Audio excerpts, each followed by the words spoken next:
Alors pour moi, celui-ci, c'est un espace d'exercice, dans le sens où j'essaie de connecter d'une façon limpide avec notre source, cette source que nous avons tous. Et en même temps, même si c'est un début dans le sens de partage, c'est un début pour moi de partager cette expérience, mais je la vis déjà depuis quelques années. En fait, je pense que j'ai eu toujours cette connexion. Et nous avons tous cette connexion au divin. Mais pour chacun, ça c'est fait d'une façon différente. Donc je ne peux pas avoir parlé pour les autres. Mais pour moi, c'était toujours présent. Mais dans un coin de moi, de ma tête. Et donc, à partir des situations personnelles, de changer des pays, la recherche de poursuivre mon métier, un métier passion, tout ça, toute cette expérience, que oui, je parlerai de plus en plus, mais ça a fait un vide dans ma vie, mais c'était un espace nécessaire que je pense que mon âme et mon esprit cherchaient pour que je puisse reconnecter avec cette source. Et maintenant, ça fait déjà des années que je suis dans cette reprise, cette reconnexion, j'ai envie d'aller plus loin. C'est pas forcément moi, c'est je réponds à cet appel et de parler de ça. Ça me besoin dans mon chemin, mais aussi je pense que ça fait partie aussi de ce que nous tous nous avons besoin, peut-être de voir avec plus de gens qui parlent de ça, pour que nous nous sentons tous légitimes et dans une espèce de confirmation qu'on est dans ce chemin, qu'on n'est pas des fous, qu'on ressent ce type de connexion, parce que pendant des milliers d'années, on était conditionnés à croire que la vie c'était juste le spectre matériel, et on a oublié cette connexion où on le voyait comme des choses externes à nous. Par exemple, c'est des choses qui passent aux autres, peut-être à certaines communautés, sociétés, notamment des Amérindiens, des gens des autochtones qui sont encore ancrés dans la nature, mais on ne se rend pas compte qu'on vit dans la nature. C'est juste qu'on a mis du béton partout. Et ça nous a fait, d'une certaine façon, mentalement, nous éloigner de cette connexion, mais elle est là. C'est juste qu'il y a des centaines, des années qu'on nous dit que se séparer, parce que dans ce monde occidental, on s'est habitué à séparer les choses, à étudier peut-être, pour une bonne raison, étudier les choses séparément, c'est plus simple. Mais finalement, on comprend que tout est connecté. Donc c'est pour ça que moi j'ai cet appel de continuer à parler de ça, de cette connexion avec le monde spirituel, que peut-être ça peut être plus simple que ce qu'on pense. Pas pour tout le monde se voit de la même façon. Il y a des gens qui font des vraies canalisations, channeling avec ce monde. Mais ce que je comprends, parce que moi j'étudie en même temps que j'essaie de partager, nous avons tous cette capacité de canaliser, mais peut-être dans des différentes façons, moments, quand on est en train de faire une activité qui est très plaisante pour nous, et nos ondes cérébraux sont dans une harmonie. Ça nous permet de canaliser une énergie, parce qu'on n'est pas dans les ondes, disons, bêta, où notre attention est vraiment dans l'extérieur, sinon on est connecté. Mais ça, on ne peut pas le savoir, peut-être on l'a vécu, on ne peut pas savoir qu'on l'a vécu. En tout cas, moi, j'essaie de témoigner un peu de mes expériences, de mon vécu. Et ça a été un chemin, un peu dans mon cas, c'est dans la recherche artistique. Parce que tout d'abord, j'ai eu cet appel dans le monde artistique. Et des fois, on ne sait pas pourquoi. Et quand on fait des choix, petit à petit, nous ramène à d'autres expériences de vie différentes à celles qu'on s'attendait. Parce que il faut comprendre qu'en tant qu'être humain, on est connecté avec cette partie intellectuelle, surtout dans une société très rationnelle dans laquelle on vit. Mais on a aussi cette autre partie plus intuitive. Donc on vit entre les deux. Et on essaie de trouver le bon milieu pour que notre vie soit harmonieuse. Parce que si on est juste dans le mental, on va rester dans des situations qui peut-être sont pas bénéfiques pour nous. Notre corps, notre âme va se sentir prisonnière d'une vie, des activités qui ne nous correspondent pas. Parce que notre partie intellectuelle nous a dit ça, c'est la voie la plus sûre, la plus logique pour toi. Il faut comprendre que cette partie a une limitation. Et donc, on a aussi cette autre partie, qu'on a une intelligence plus vaste, parce que ça capte à des distances plus larges. Et donc, écouter cette partie qui est notamment, c'est quand on parle des cœurs, parce que c'est un champ électromagnétique. Ça veut dire que ça peut capter encore des choses dans des espaces plus éloignés que nos ondes cérébraux qui captent pas dans une distance si large. Ça, c'est une façon rationnelle de comprendre les choses par laquelle moi j'ai eu besoin de passer pour valider cette conception, cette compréhension de la réalité que des fois on n'a pas encore les mots ou la façon logique de l'expliquer, ou il nous manque un peu d'informations, mais ça ne veut pas dire pour autant que c'est faux.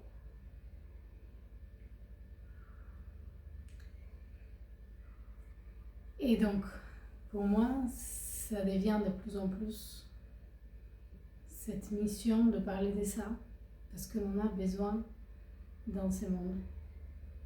Parce qu'on est vraiment, on vit dans des villes, des lieux, des systèmes très structurés où on a perdu cette connexion. Et moi, à chaque fois, j'ai eu cet appel de ok, je vais aller déménager à la campagne, dans la forêt, mais d'une certaine façon, j'ai des choses à faire ici. Et je pense que nous tous aussi. Donc, pourquoi pas transformer nos vies modernes, actuelles. Pas de jour au lendemain, mais petit à petit, en retrouvant cette connexion dans tous les jours, dans nos choix, nos relations, pour pouvoir vivre finalement dans une vie plus harmonieuse. Et ça va faire aussi que petit à petit, ça va changer les systèmes. Peut-être, trouver c'est très optimiste de ma part. Peut-être ça peut prendre du temps. Mais en tout cas, moi, c'est la façon que je vois que c'est le chemin. Et je me suis dit dans cet exercice que j'essaie de faire de plus en plus, de partager tout ça, toutes ces réflexions, ces expériences, je ne vais pas hésiter à couper parce que là, c'est vraiment un exercice. J'ai envie des fois de, ok, j'ai déjà dit, je m'arrête. C'est une façon de protéger aussi, de ne pas laisser passer toute cette information parce que ça fait déjà des années que j'écoute, que je lis, que j'apprends et aussi que je commence à réveiller cette connexion qui est déjà en moi ou cette sagesse qui est déjà en moi, que nous avons tous, mais que nous l'avons un peu oublié. Et donc c'est vraiment un exercice de continuer, de ne pas éteindre la caméra et se dire bon, ça y est. Donc je vais faire ces rendez-vous avec vous le plus souvent. Et du coup, comment, de la pratique, comment on peut reconnecter avec cette partie plus intuitive de nous tous les jours, dans notre quotidien. Ça peut être vraiment simple, peut-être que vous l'avez déjà entendu 1000 fois, mais la chose, c'est qu'il faut la mettre en pratique. Et donc, c'est prendre du temps. Parce que même si on pense qu'on a 1000 choses à faire, on n'a pas besoin d'avoir 1000 choses à faire. Peut-être ça nous suffit une chose. Une chose dans laquelle on soit vraiment présent.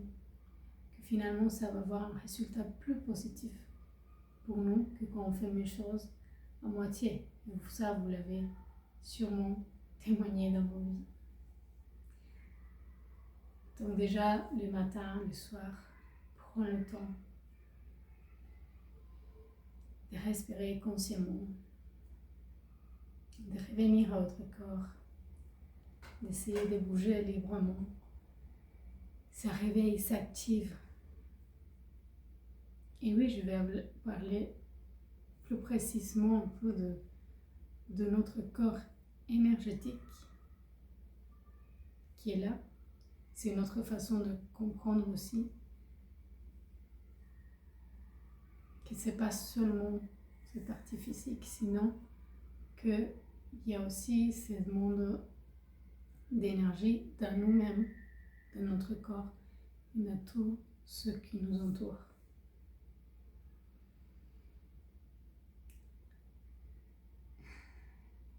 Et à chaque fois, j'ai cette petite bataille de ne pas m'arrêter, de continuer l'exercice.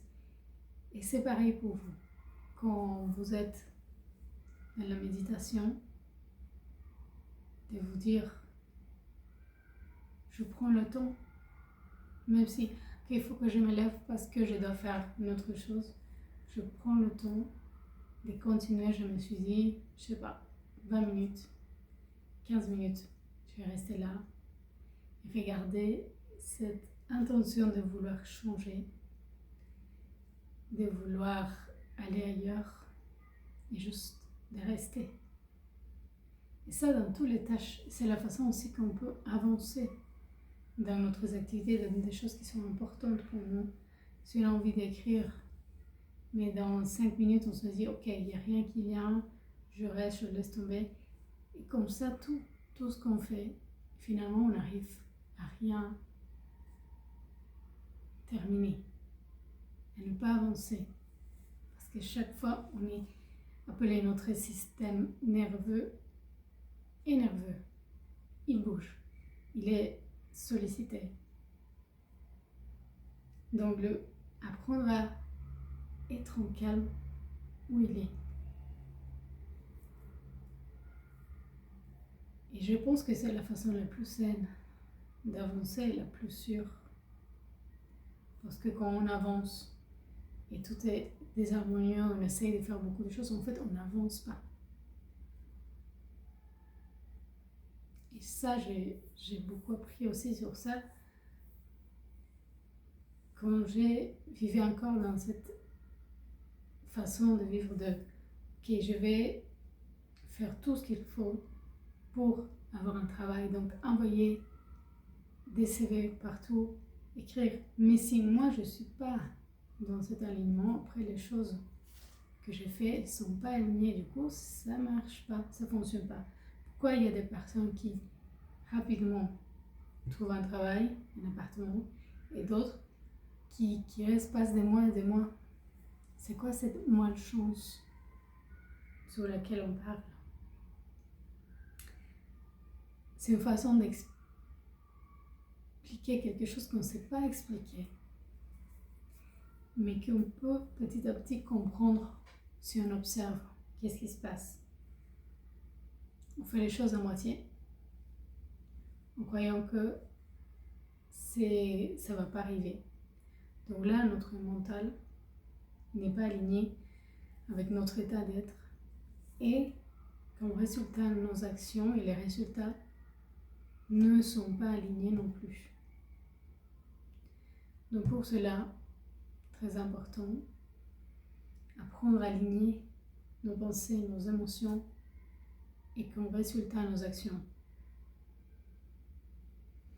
Ça c'est une formule, si on peut dire, qu'à chaque fois, ça va nous aider à savoir si on est en train de faire bien les choses. Pas dans le sens où il faut faire comme ça, sinon c'est la façon dont l'univers fonctionne. Quand il est harmonieux, c'est parce que nous, on est harmonieux et qu'en résultat, les choses autour de nous sont harmonieuses.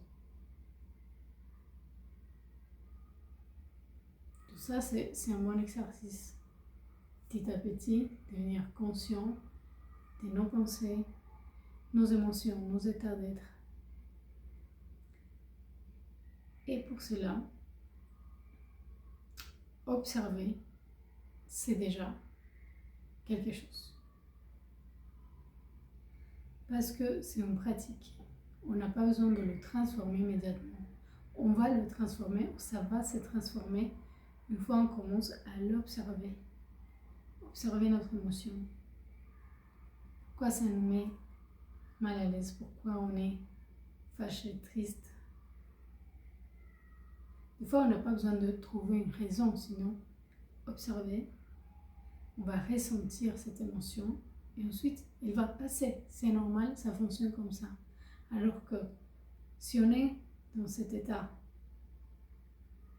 disons de dépression, de tristesse, et on continue à alimenter des pensées qui nous font ressentir ça, on va continuer, on va rester comme ça et ça va devenir chronique. Donc mieux pas. On ne veut pas rester dans un état comme ça. C'est normal ressentir les émotions, passer par différentes émotions, mais rester dans une émotion, ça va transformer notre état, finalement notre personnalité. On va croire qu'on est comme ça. Et après, les choses vont répondre à cet état. Et finalement, si on veut que notre vie change, c'est parce que, et ça peut changer, c'est parce que cet état peut se transformer. Encore une fois, je dis, ça ne veut pas dire qu'on n'est pas censé de ressentir des émotions, mais dans la façon la plus naturelle, c'est les ressentir et ensuite elles vont partir.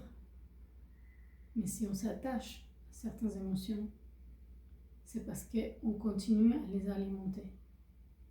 Et oui, ça vient par la pensée.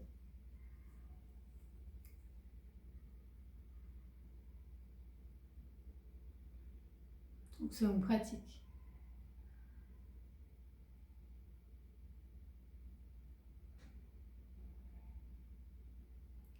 Encore une fois, ça devrait se transformer en conversation pour savoir c'est ce que vous avez besoin en ce moment.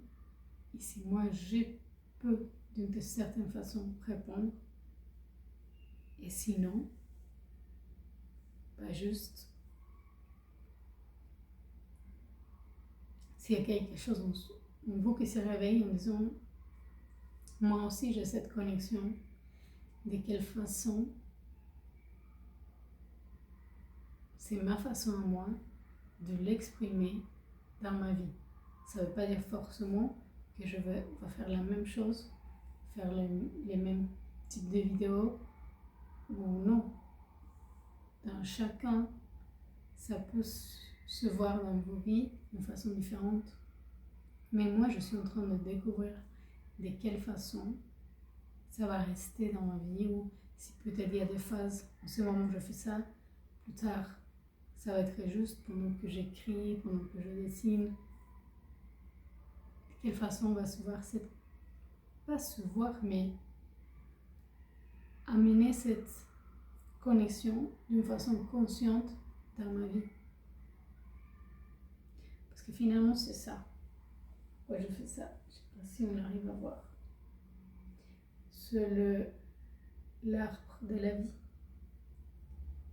Pour moi, c'est la connexion des mondes spirituels avec le monde terrénal, de la terre, dans la terre.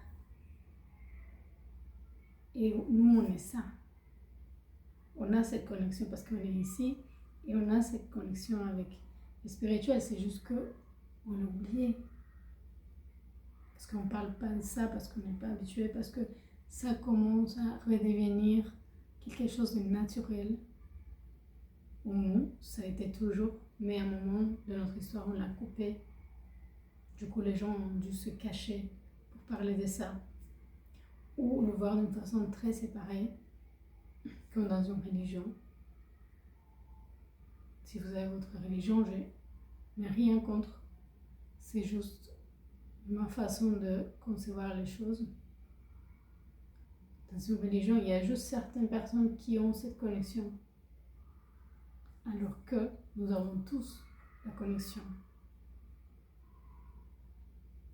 avec le divin, avec le spirituel. Et on est là pour exprimer ce que l'essence de chacun de nous a, mais l'exprimer dans cette vie. C'est ce que j'essaie de faire, c'est ce que j'essaie peut-être inspirer aux autres.